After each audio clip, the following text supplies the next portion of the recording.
કેમ છો વિદ્યાર્થી મિત્રો? કોમ્પિટિટિવ એક્ઝામ આપનાર દીકરા દીકરીઓને હું મળવા માટે આવી છું. હું બિલકુલ પણ ટોક્સિક પોઝિટિવિટીની વાતો નથી કરવાની, આથી તમે ગભરાશો નહીં. પણ હા, આ ફિલ્ડમાં મને 20 વર્ષનો અનુભવ છે, તો આ અનુભવ હું તમારી જોડે વહેંચવા માટે આવી છું. મને ખબર છે વર્ષ દરમિયાન તમે તમારા કર્તવ્ય પથ ઉપર સંપૂર્ણ નિષ્ઠાપૂર્વક મહેનત કરી છે.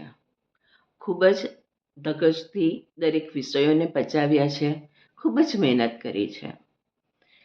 તમારા શિક્ષકો, તમારા માતા પિતા, તમારા મિત્રો, તમારા આજુબાજુનું આખું વર્તુળ તમને વધારે ને વધારે મદદરૂપ થયું છે.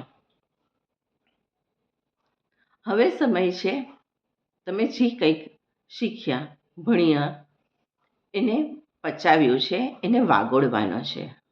આ સમયે જે કોઈ ટૉપિક છૂટી ગયો છે એને અડવાનો નથી.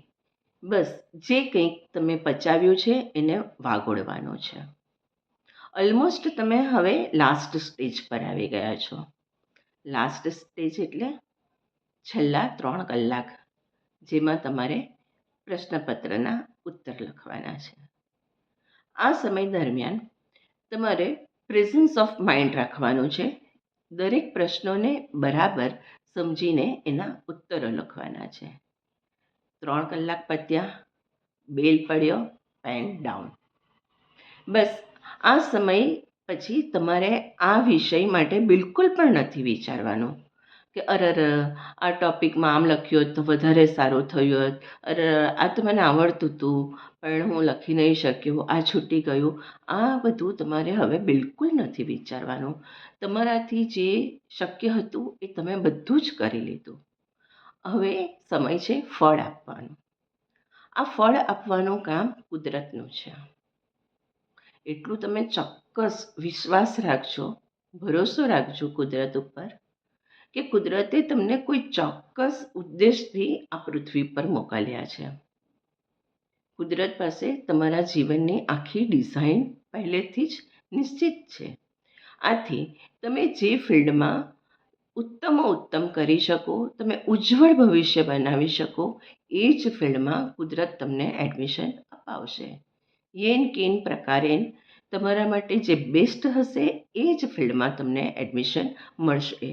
એ વાત ઉપર પૂરેપૂરો ભરોસો રાખજો. આ મારો પોતાનો પણ અનુભવ છે.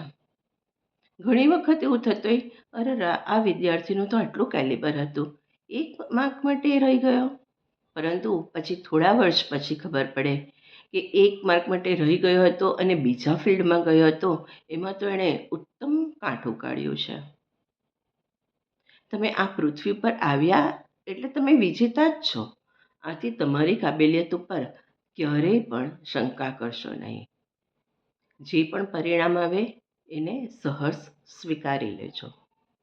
અને હા, કોઈ પણ બહાના નહીં કાઢવાના કે મારી આ પરિસ્થિતિ હતી એટલે હું મહેનત નહીં કરી શક્યો.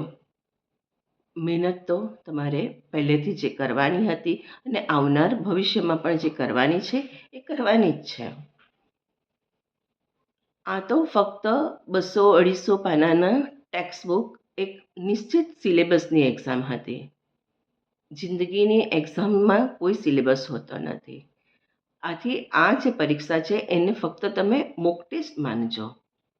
તમારું જીવન સરળ થઈ જશે અને તમને કોઈ પણ જાતની ફરિયાદ રહેશે નહીં. આ બધી વાતો હું કરું તો એવું નથી કે બસ એક ટોક્સિક પોઝિટિવિટીની વાત છે, પણ આ મારા અનુભવની વાત છે. હું મારા પોતાના બાળકોની પણ વાત કરું તો જ્યારે મારી દીકરીની કોમ્પિટિટિવ એક્ઝામ હતી ત્યારે એ બીમાર પડી ગઈ. સિરિન્જની સાથે એણે એક્ઝામ આપી, તે છતાં આજે સફળ ડર્મેટોલોજિસ્ટ છે.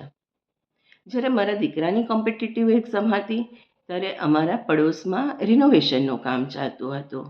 વર્ષ દરમિયાન એને બિલકુલ પણ શાંતિથી વાંચવાનો સમય નહીં મળ્યો અને ચાલુ એક્ઝામે એના દાદીનું મૃત્યુ થયું. તો ઘરનો માહોલ પણ ખૂબ જ ગંભીર થઈ ગયો. તે છતાં આજે એ સફળ ફાઉન્ડિંગ એન્જિનિયર છે.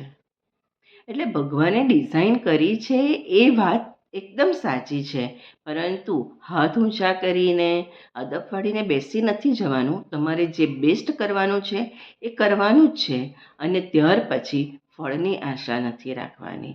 આથી જ કહેવાયું છે કર્માણી વાધિકારસ્તે માં ફલેસુ કદાચન.